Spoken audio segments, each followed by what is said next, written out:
कितना कीमती समय मिला है,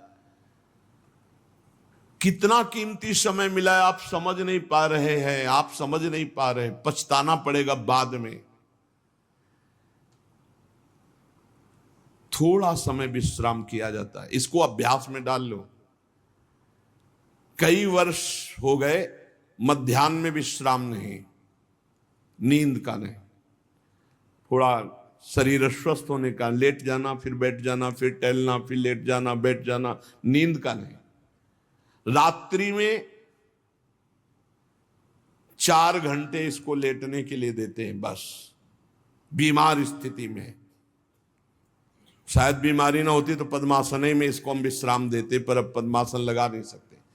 शरीर सुख आराम त्याग किए बिना भगवत मार्ग में कोई भी विजितात्मा नहीं हो सकता। रगड़ो, इस शरीर को रगड़ो। हाथ में माला है या काउंटर है, टहल रहे हैं, जब नींद आ रही टहल रहे हैं, सिर्फ 4-5 घंटे शयन के लिए दीजिए। क्या कर पाओगे आगे? यही अवस्थाएं हैं, नवयुवक अवस्था। इसी पर विजय प्राप्त करो, नींद आदि पर, भोजन पर, नींद पर। जानबूझकर 1-2 दिन भोजन छोड़कर भजन पड़े नहीं रहना, कोई जान न पावे कि आप भोजन नहीं किए। पूरी दिनचर्या ज्यों की त्यों होनी चाहिए। जिद्दी स्वभाव, परमार्थ के पथिक का जिद्दी स्वभाव, आराम त्यागी स्वभाव। और शरीर को जैसा बना लो प्रभु वैसे ही है, इसमें जड़ है, कोई अंतर नहीं पड़ता है। रात में सो, दिन में 4 घंटा सोने का अभ्यास बना लो, दिन में सोते रहो। अभ्यास है, चाहे जगने का बना लो चाहे सोने का।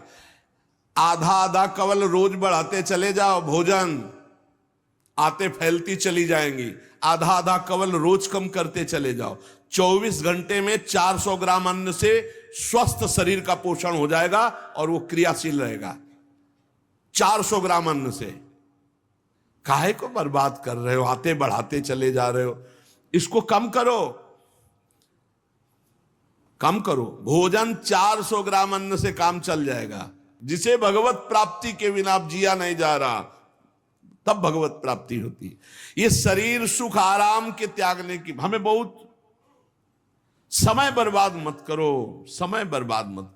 भोजन कर रहे हो, नाम जब चल रहा है, अंदर पद चल रहा है, कोई भी भोग तुम्हें नहीं फंसा सकता यदि भगवान नाम चल रहा है। समझ ही नहीं रहे, भगवान नाम नहीं जप करना, बस मन मानी आचरण करना है। बड़ी भारी आवश्यकता है शरीर सुख आराम के मिटाने की साधक को। जीवन भर इसी में लगे रहे, जीवन भर। जब से इस मार्ग में चले तो इसी पर नींद और भूख, 2 पर भारी प्रहार रहा है। नींद और भूख,